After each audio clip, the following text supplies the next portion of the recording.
Welcome to my channel Kaustubham. నిజంగా బలవంతులు ఎవరంటే వారు కష్టాలలో ఉన్నప్పటికీ ఇతరులకు సహాయం చేసేవారే సుమా.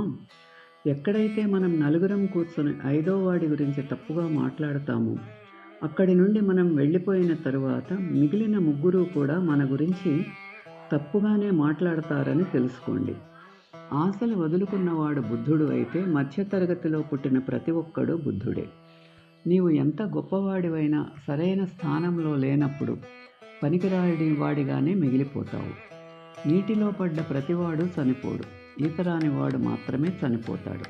అలాగే సమస్యలతో ఉన్న ప్రతివాడు ఓడిపోడు, పరిష్కారానికి ప్రయత్నించని వాడు మాత్రమే ఓడిపోతాడు.